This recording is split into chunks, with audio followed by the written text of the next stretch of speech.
भूखा राजा और गरीब किसान की कहानी। सालों पहले एक नगर का राजा अपने राज्य में रात को अपना रूप बदलकर घूमता था। वो रूप बदलने के बाद लोगों से मिलकर अपने यानी राजा के बारे में जानने की कोशिश करता और उनकी समस्याओं को समझता था। एक रात जब वह नगर घूम कर आया तो अचानक जोर से बारिश होने लगी।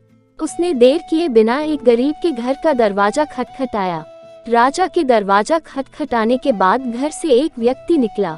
वह एक गरीब किसान था जो अपनी पत्नी और बच्चों के साथ रहता था। बारिश तेज थी तो किसान ने राजा को अंदर आने के लिए कहा। राजा ने घर में जाने के बाद पूछा, क्या आप मुझे कुछ खिला सकते हैं? मुझे बहुत तेज भूख लगी है। वो गरीब किसान और उसका परिवार 3 दिनों से भूखा था और उसके घर में एक भी दाना अन्न का नहीं था। किसान के मन में हुआ कि भले ही हम भूखे हैं लेकिन अपने अतिथि को यूं भूखा नहीं रख सकते। अब किसान ये सोचकर बेचैन हो गया कि अपने अतिथि का पेट कैसे भरा जाए। तभी उसने घर के सामने वाली दुकान से चावल चुराने की तरकीब सोची। उसने सिर्फ अतिथि के लिए ही 2 मुट्ठी चावल लिया और उसे पकाकर राजा को खिला दिया। तब तक बारिश रुक गई थी और राजा अपने घर चला गया। दूसरे दिन दुकान का मालिक अनाज की चोरी की शिकायत लेकर राजा के पास पहुंचा। राजा ने दुकान के मालिक और उस गरीब किसान को अपनी सभा में प्रस्तुत होने का आदेश दिया।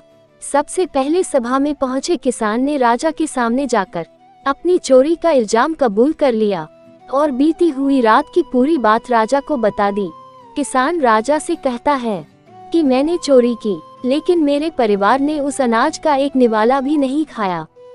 गरीब किसान की बातें सुनकर राजा बहुत दुखी हुआ और उसने किसान को बताया कि अतिथि के रूप में मैं स्वयं तुम्हारे घर आया था। इसके बाद राजा ने सभा में पहुंचे दुकानदार से पूछा कि क्या आपने अपने पड़ोसी को चोरी करते हुए देखा था? दुकानदार ने जवाब दिया कि हाँ, मैंने इसे रात में चोरी करते हुए देखा था। दुकानदार की बात सुनने के बाद राजा कहता है कि इस चोरी के लिए मैं पहले जिम्मेदार हूँ और फिर दूसरा तुम हो, क्योंकि तुमने अपने पड़ोसी को अनाज की चोरी करते हुए देखा मगर कभी उसके भूखे परिवार को नहीं देखा। तुम अपने पड़ोसी होने का धर्म बिल्कुल निभा नहीं पाए। इतना कहने के बाद राजा ने दुकानदार को सभा से जाने के लिए कह दिया और किसान की अतिथि निष्ठा भाव को देखकर उसे 1000 सोने के सिक्के इनाम के रूप में दे दिया। कहानी से सीख, अगर कोई आसपास रहने वाले मुसीबत में है तो हमें उनकी मदद करनी चाहिए।